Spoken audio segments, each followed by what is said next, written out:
Please don't forget subscribe to the channel and hit the bell to get notified of new daily videos. My name is Lachlan Walters, and I used to believe in the objective truth of the world. My job at the Ethel Foundation was to ensure the human element of our research remained stable, grounded. We were a private, well-funded outfit, digging into the unknown, usually with a scientific, albeit sometimes speculative, approach.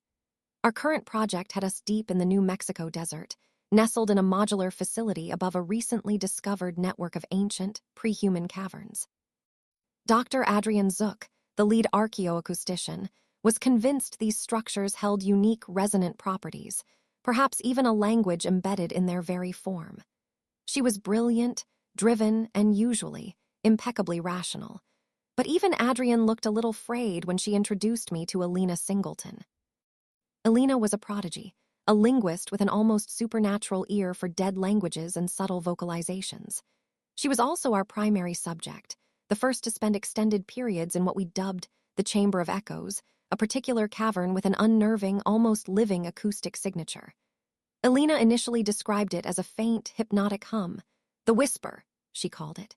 She said it was calming, even inspiring, like listening to the universe sigh. Then the changes started, small at first. Elena would lose track of time, emerging from the chamber disoriented, blinking as if she'd woken from a profound sleep. She'd talk about the hum and the pattern, a specific geometric design that she claimed was everywhere, woven into the very fabric of existence. She'd sketch intricate, looping diagrams in her notebook, swearing they were reflections of universal truths.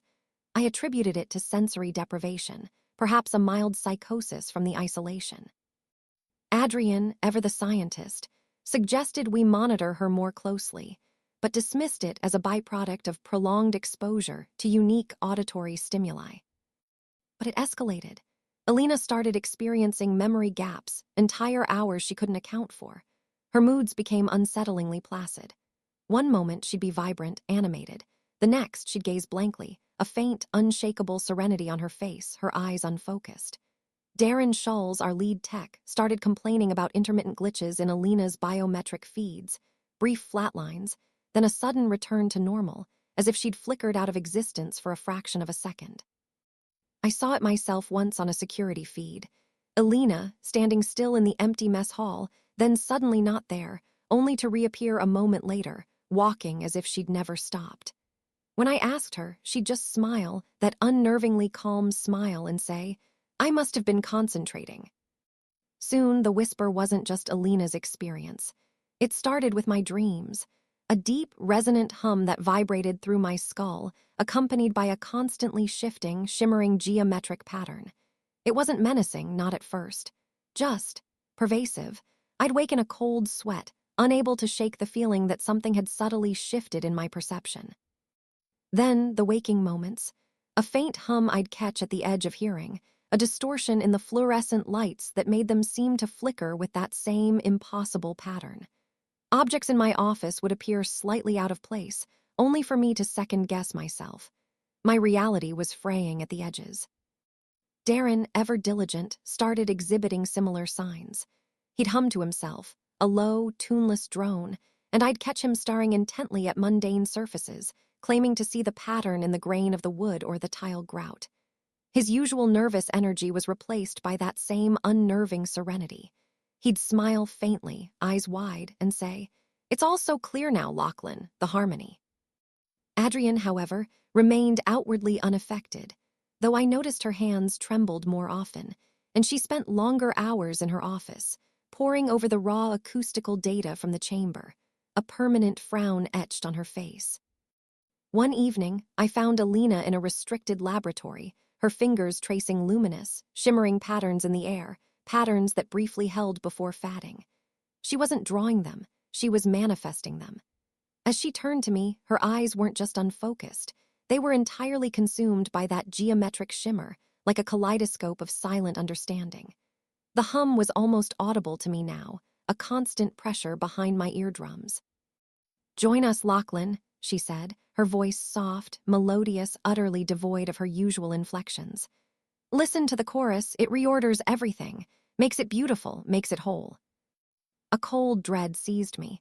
This wasn't sensory deprivation. This was invasion. I tried to get Adrian to evacuate, to shut everything down. She just stared at me, her eyes tired but clear. "Lachlan, we're on the verge of a breakthrough," she'd insisted, clutching a data tablet. "The patterns, the frequencies, it's a language, yes, but it's also a template." Her voice trailed off, and I saw a flicker of that same shimmer in her own eyes, gone before I could be sure. The climax came when I found Elena in the Chamber of Echoes, not researching, but immersed. She stood in the center, bathed in the faint, phosphorescent glow of the cavern, her body subtly vibrating. The hum was deafening to me now, a physical force that pressed against my chest. Yet Elena stood perfectly still, her face radiating pure, unadulterated bliss. The air around her pulsed with that shimmering pattern, more solid now, like liquid light. "Join us, Lachlan," she whispered, her voice resonating, amplified by the cavern, yet soft, inviting. "Listen to the chorus, it reorders everything, makes it beautiful, makes it whole." I saw it then, truly saw it. The hum wasn't just sound, it was information, a consciousness, slowly, methodically, rewriting the very fabric of perception, replacing individual thought with a unified, tranquil, horrifyingly complete awareness. It didn't destroy, it assimilated. It didn't rage, it soothed until nothing else mattered. I fled. I don't remember how I navigated the facility, how I got to my vehicle, or how I drove for hours through the desert. I just remember the hum receding, growing fainter as I put distance between myself and the chamber, the patterns becoming less vivid. But they never entirely vanished. And the serenity, the profound, terrifying serenity that was the hardest to shake. Now I'm out here, trying to make sense of what I escaped. The world broadcasts unprecedented global peace, a new era of human understanding. News anchors speak with calm, measured tones, reporting on nations laying down arms, on universal cooperation. It sounds wonderful, doesn't it? Except the people.